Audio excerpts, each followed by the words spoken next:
RGV గారు ఎప్పుడు react గారు, నిన్న ఫస్ట్ టైం చిరంజీవి గారికి రిప్లై ఇస్తూ కొంచెం ఎమోషన్ కూడా అయినట్టున్నారు. వై చిరంజీవి గారి మీద ప్రేమ సడన్గా మారిందా? సరే, ఇక్కడ మనం శివ గురించి మాట్లాడదాం. మీకు సెపరేట్గా అంటే శివ గురించి మాట్లాడుతున్నారు. ఆయనకి ఆ క్వశ్చన్స్ అడగకపోతే ఆయనకి నిద్ర పట్టదు.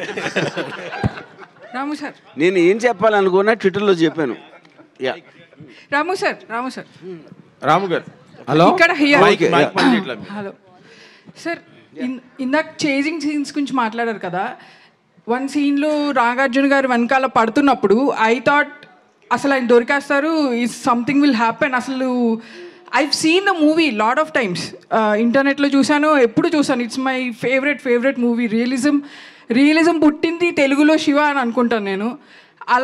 అలా ఉన్నప్పుడు I thought something will happen to the baby or to him. కానీ వెళ్ళిపోయినప్పుడు ఐ థాట్ ఓకే, ఇలా బస్ ఎక్కి వెళ్ళిపోయినప్పుడు, so that was his escape. Next immediate సీన్లో సుధాకర్ గారు వెనకాల పడతారు. అది ఎంత రియలిస్టిక్ ఉందంటే ఐ థాట్ ఆయనకి బస్ దొరికితే హీల్ బతికిపోతాడు కదా, మోటార్ వెహికల్ ఏదో దొరికితే బతికిపోతాడు కదా అని ఫీల్ అయ్యాను. Like I was really involve in to that scene. కదా, అలాంటి ఒక పొదలు ఫారెస్ట్ లాంటి ఏరియాలో bus exactly but I was praying that దొరికితే బతికిపోతాడు కదా అని.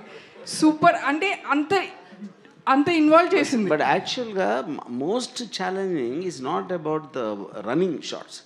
ఇప్పుడు కూడా నాకు ఇందాక ఎవరు అడిగారు ఏది ఛాలెంజింగ్ అనిపించిందంటే, నాకు అప్పుడు అనిపించలేదు. కానీ ఇప్పుడు చూస్తే అసలు నాగార్జున నేను ఎలా అడిగానో సైకిల్ అలా తొక్కమని, నాగార్జున ఎందుకు చేసాడు అనేది నాకు ఒక పెద్ద మిస్టరీ అది.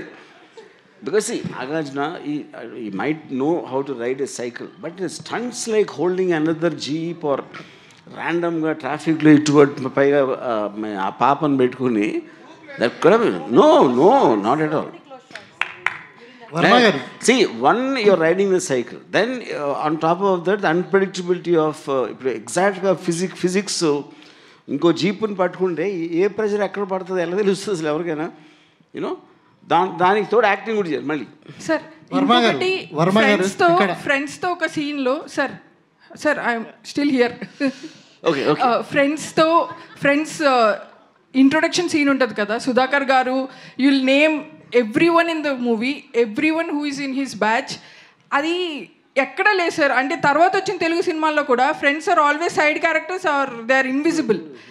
I loved it. అంటే it's very nice you mention this. నేను మొత్తం సినిమాలో నాకు విపరీతమైన కన్ఫ్యూజన్ నాకు టేకింగ్లో వచ్చింది ఆ సీనే మీరు చెప్పింది.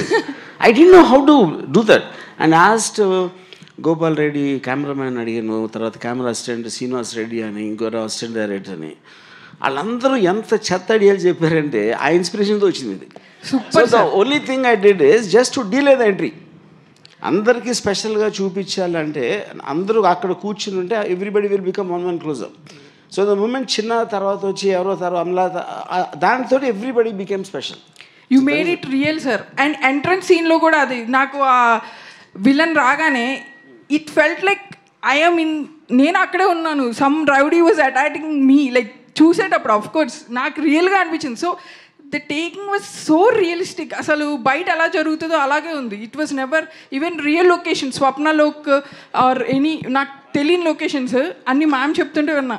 సో అందుకే అంత రియలిస్టిక్గా అనిపించింది. And I was really my favourite movie. అసలు ఇంత పెద్ద స్క్రీన్లో చూడటం I was really happy sir. ఈ బయట ఎక్కడైనా చేసాం అమీర్పేటలో చేయలే కదా సార్